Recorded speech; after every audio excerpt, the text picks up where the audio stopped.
Hello and welcome to One to Grow On, a show where we dig into questions about agriculture and try to understand how food production impacts us and our world. My name is Hallie Casey and I studied and currently work in agriculture. And I'm Chris Casey, Hallie's dad. Each episode we pick an area of agriculture or food production that confuses a lot of people and try to get Hallie to explain it to us. And this week we are talking about water again.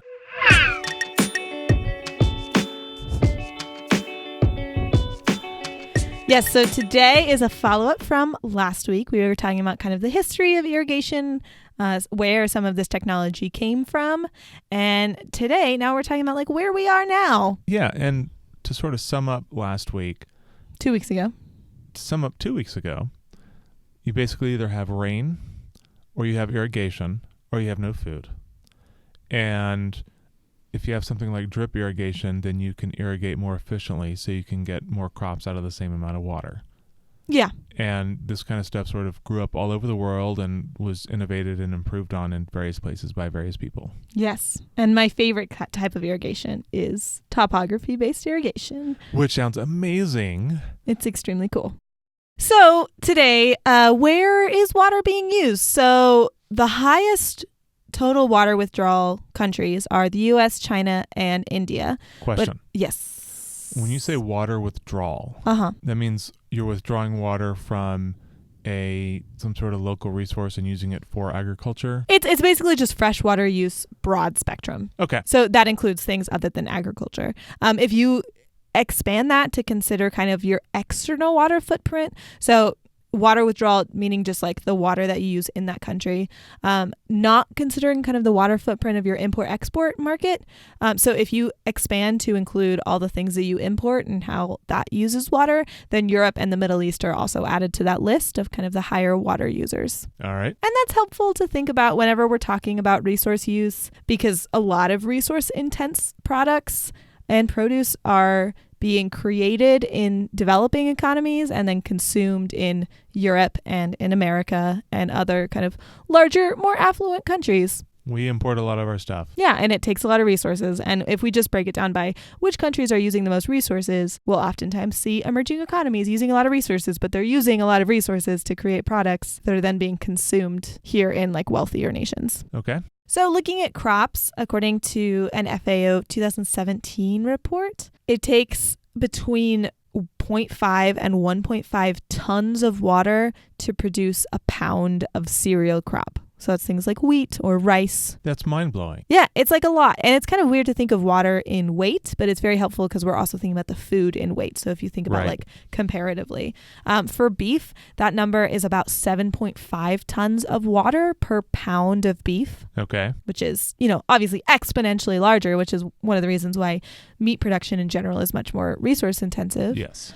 The FAO estimates that between 2,000 and 5,000 liters of water, which is about 530 to about 1,320 gallons of water, are needed to produce a person's daily food. So if I have like some bacon and eggs for breakfast and maybe some coleslaw and quinoa salad for lunch, and then say a cheeseburger or steak or something and some salad for dinner, producing those meals that I ate took between 2,000 and 5,000 liters of water. Yeah, I mean, if that's your breakdown, then it's probably much closer to 5,000 liters than if you were like a vegetarian kind of diet, but would be much closer to the 2,000 liters. It's mind-blowing. Yeah. We use a lot of water. That's true. Irrigation, though, like even though we're using all of this water, irrigation in the U.S. is declining. In the U.S. and like other places as well, a lot of places are looking at using less water in irrigation. In Texas, irrigation is down 10%. Okay. Because of droughts and overusage and climate change. Okay, so there's just not the water to move from one place to another. There's just not the water. And so a lot of farmers and ranchers are seeing this pressure. They're seeing water is either becoming more expensive or they can really see that it's becoming less available. Droughts are becoming more intense. And so they are needing to irrigate less to utilize that resource in a smarter way. Okay. For farmers particularly, this issue is twofold. We're overdrawing our aquifers, so a lot of our irrigation water comes from groundwater, and then we're also often seeing a decrease in precipitation, whether that's rainwater or snowmelt. When we say our irrigation is coming from groundwater, is that specifically a Central Texas thing? No, I mean, that's globally. A lot of irrigation is from groundwater. 38% of our irrigated land globally is going to be irrigated by groundwater, and then 62% is irrigated by surface water. And that surface water is going to be lakes and rivers that are filled up by snowmelt and filled up by rain. So you're seeing we're overdrawing our groundwater, our aquifers. So that 38% of global irrigated agriculture is having less water that they can reliably pump up from our underground caves. And then the 62% of global irrigated agriculture that relies on surface water, we're seeing less precipitation. So our rivers are going down, lakes are going down. Got it. Water, not so much everywhere. Not so much. When we're looking at Aquifer Recharge, which is here in the U.S., a really big part of agriculture. And as you mentioned, here in Texas, we get a lot of our agricultural irrigation water and also a lot of our drinking water from our underground aquifers. We're seeing recharge of those aquifers actually go down. So the recharge of the southern aquifers in the southern part of the U.S. is going down by 10 to 20%. And that's presumably because of less precipitation. I mean, it's hard for us to figure out. Models don't have the capacity to fully understand why this is happening, but we're definitely seeing it. Scientists are suggesting that it could be from lack of precipitation, but also due to increased concrete, right? If you have concrete's not very permeable. Your water cannot go down and soak through the concrete to get down to the aquifer. Regardless, it doesn't sound good. Definitely not. And because the climate is also warming, we're getting less snow. We are also seeing less frequent rain or less predictable rain. So if there's snowmelt that is feeding surface water or aquifers, then we're not seeing that either. I would imagine that would affect the topographical irrigation systems as well. Oh, definitely. Definitely. Yeah. In the last episode, we talked about a really cool irrigation system that has existed for thousands of years that relies on snowmelt from a mountain. And if that mountain is heating up and getting less snow, then that's going to disrupt that irrigation system. I don't know if it has yet. I don't know if climate change has yet disrupted that particular irrigation system. But yeah, we are also seeing, of course, rising sea levels, and that will continue to happen as the temperature of the globe continues to rise. And with rising sea levels, you also see potential for salience of groundwater. So you can get salt in your groundwater. I was about to ask you what salience was, but you just answered that question. And salt in the groundwater presumably makes it unusable, or at least harder to make usable. I mean, it makes it about as usable as salt water is, which is that like we can go through and purify it, but it's extremely expensive and it requires a lot of energy. Yeah, it sounds like the wrong direction to go. For sure. It's not great. On a lot of different fronts, we are facing a lot of issues with our irrigation. With drinking water as well, right? This is water that we need to live, and there are a lot of challenges that we're facing because of climate change and because of overuse of our resources. There are some solutions. In the next half, we'll talk about some, but there's some that just like farmers are implementing. We talked about using irrigation less. This comes back to soil health, my favorite topic. And how is soil health related to irrigation?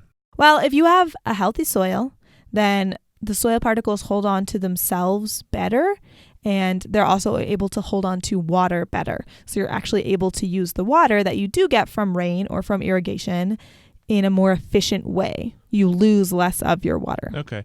And when we talked about drip irrigation last episode, you said that you don't necessarily use less water, you're just able to use the water more efficiently. With the healthy soil, is it the same thing, or are you actually able to use less water?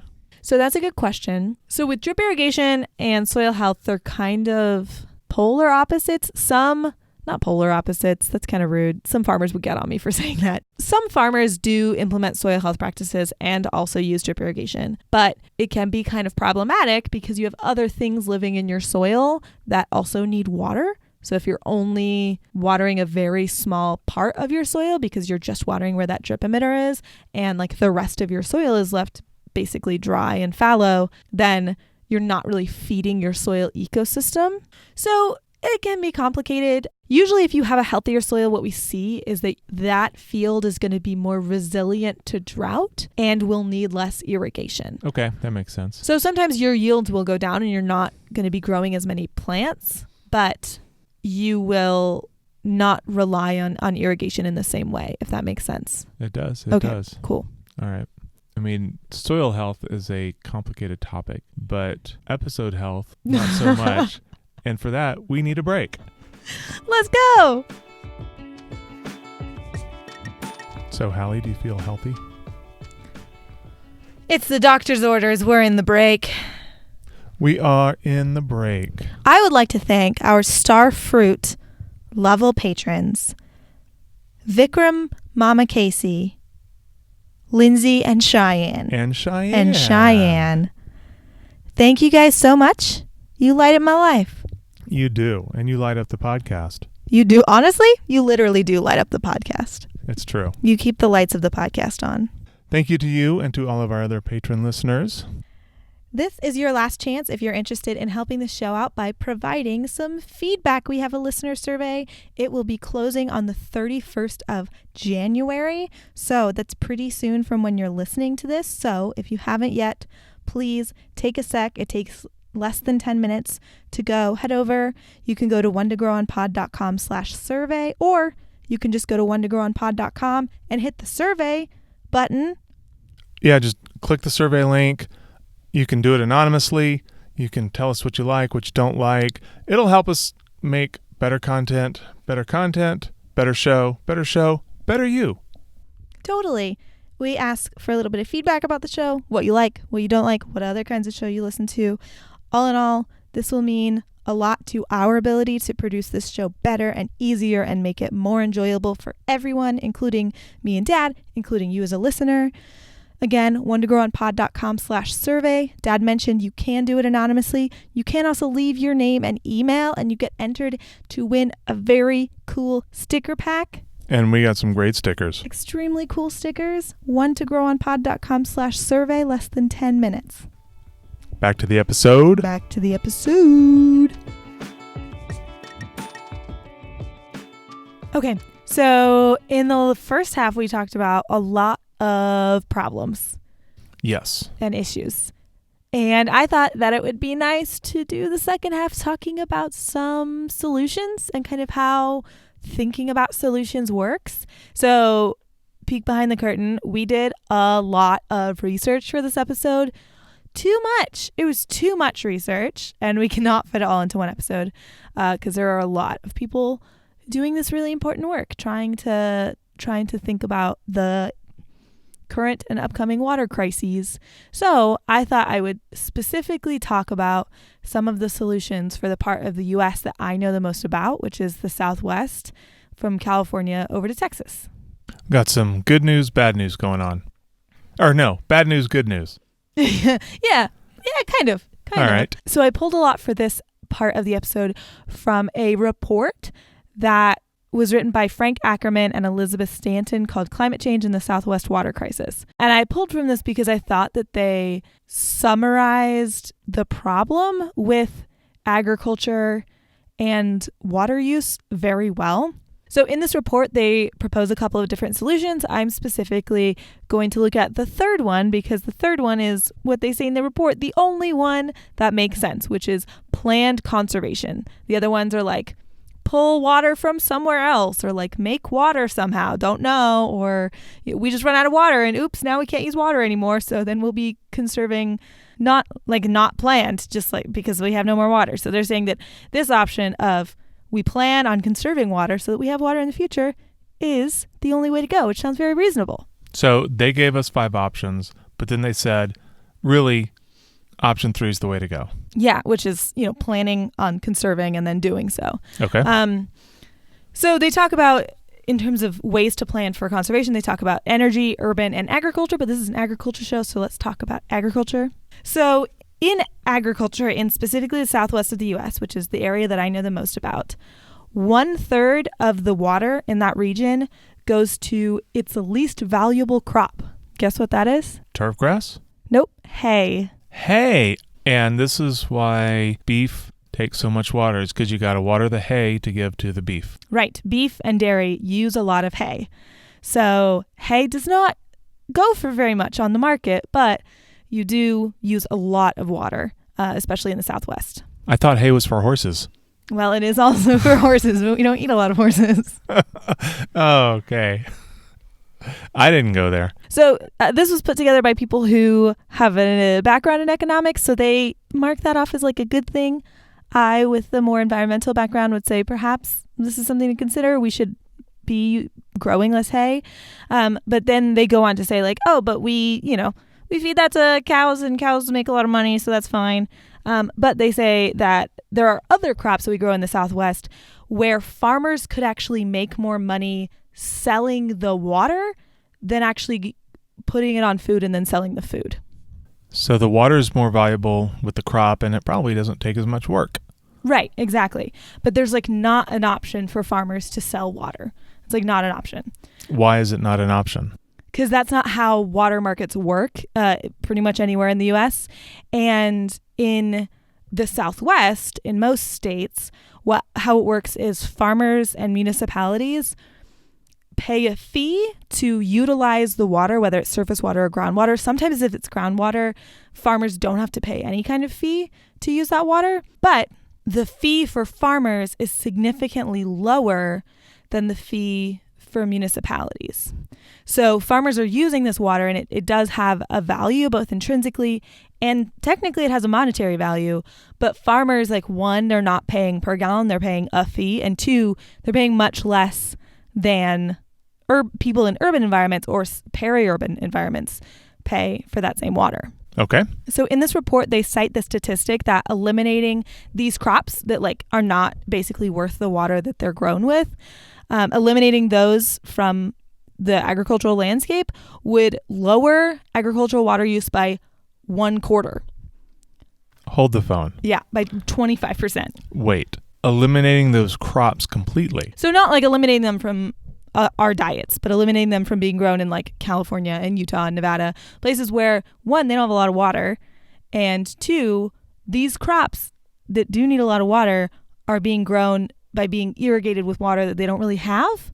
So saying like, instead of growing these very water intensive crops like peas in Utah, instead they could be grown in like Guatemala where they don't really have as much of a water shortage. So you're not talking about eliminating hay? Well, they're not talking about it. I would love to talk about it, but nobody really wants to talk about. Okay, but there are some crops that take a lot of water, right, that we don't need to grow here, and we're talking about eliminating those. And they actually, like, the water itself is worth more than the eventual crops because they just don't go for that much on them. Like, they're not that valuable of crops. Got it. So this is like one option for saving a lot of money in the agricultural industry and also saving a lot of water.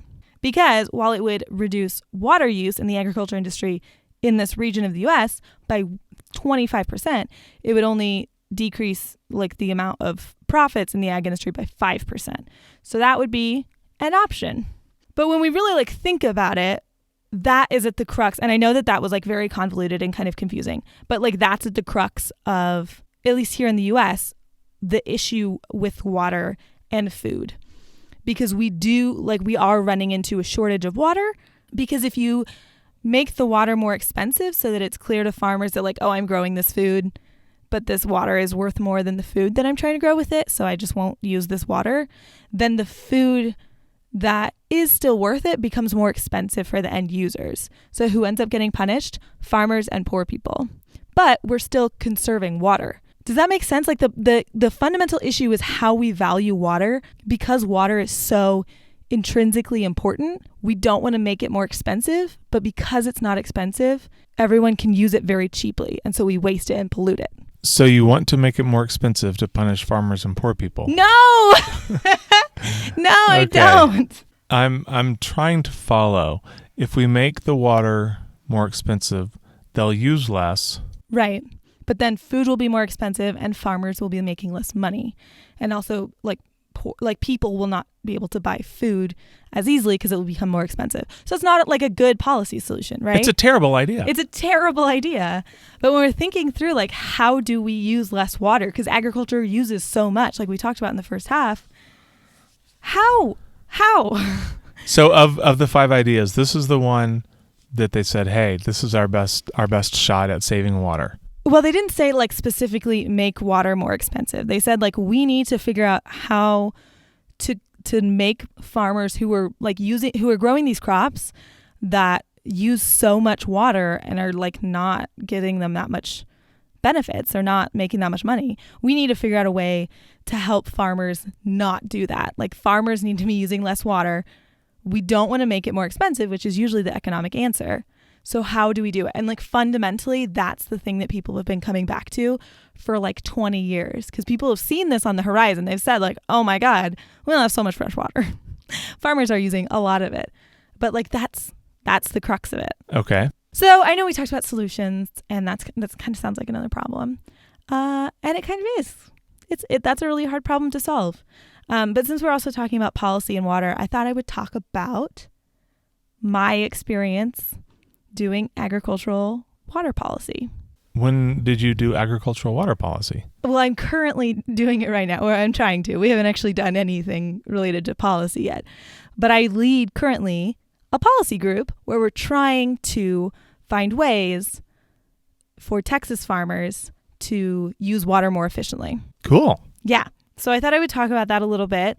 We are running a group that is focused on making it easier for farmers and ranchers in Texas to change their systems so that they are, one, using less irrigation water, and two, are able to capture the water that falls on their land more efficiently. And you said you're working on policies, Yeah. or you're leading a policy group. So what kind of policies would help with that? Well, that's part of what we're trying to figure out. I did not realize how confusing being the leader of a policy group is until I did it. A lot of what we're doing is throwing ideas around. Some of the ideas we have are just around like education. Like there's a lot of reasons farmers want to do this. Farmers are stewards of their land. For a lot of farmers, they've had this land for generations, and they can tell that like they only have so much water. And so if they can use less, oftentimes farmers are interested in doing that. So part of it's just around like expanding education and extension funding for farmers in Texas, which would be rad. Part of it is just like legally creating some kind of body to look at this further in Texas, because there's really no one in Texas who's doing this at the state level. So creating like a task force who like researches ideas, basically what we're doing, but like people who actually have government authority to go and research these things. Not to mention that it's their jobs and they get paid to do it. Well, I don't think you would get paid to do it. I think it's just like another thing that the government asks you to do. But got it. I think they pay for like your snacks for the meetings and stuff like that. There you go. Kind of like jury duty. Yeah. Except for that you're an expert on soil and water in agriculture. There you go. And then like the third thing that we're looking at is trying to make it financially easier. So instead of making water more expensive for farmers so they use less of it, giving money to farmers to use less water, basically. Is this similar to giving money to farmers to not grow crops? Yeah. So we talked in previous episode. Was it the Green New Deal episode? I don't remember. I think it was a Green New Deal episode. We talked. There is a policy where farmers can put their agricultural land in like a conservation program where they don't grow crops and they just keep it as like basically a wildlife habitat. So yeah, it's kind of similar where there is a natural resource that has value to the commons, and so the government gives money to farmers for taking care of that resource. Okay. So that's just like one of the cool things I'm doing. If anyone has any pull with people in water in Texas, hit me up. We're gonna be continuing to do work on this, and it's super interesting. If you want to know more about it, you can also let me know. So we started this series with some cool irrigation facts, Mm-hmm. which were super neat.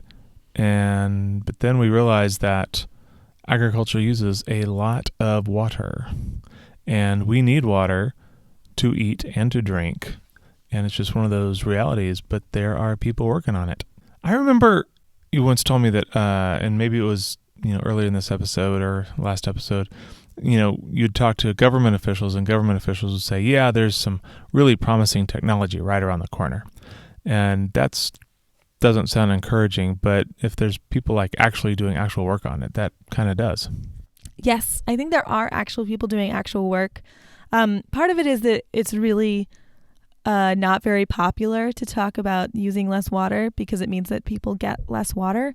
So it's a really hard policy to enact and also a hard one to think through. Like we talked through one policy solution for one specific part of one country on the planet. Like if you look globally, there are a lot of different challenges facing water systems. And there's not one solution, and almost none of them are terribly popular. So there are definitely people doing this work. I encourage listeners to try and learn more about water conservation in your region, because it is something that's going to become increasingly more important. I know sometimes these episodes can be frustrating for you, Dad, where we like get to the end and I'm like, everything's complicated and hard. It's true. But that's the way life is. It is. And I hope that you learned a little bit more about water and why I'm so excited about creating policy solutions for farmers, because it's so important. My daughter, the lady excited about creating policy solutions. Thanks for listening to this episode of One to Grow On. This show is hosted by me, Hallie Casey, and Chris Casey. It is produced by Catherine RJ and Hallie Casey. Our music is Something Elated by Broke for Free. Connect with us on Twitter, Instagram, and Facebook at onetogrowonpod. You can find all of our episodes as well as more information about the show and the team on our website, onetogrowonpod.com. Join our community and learn more about each episode at patreon.com/onetogrowonpod. There you can get access to audio extras, fascinating follow-ups, and even custom art created just for you.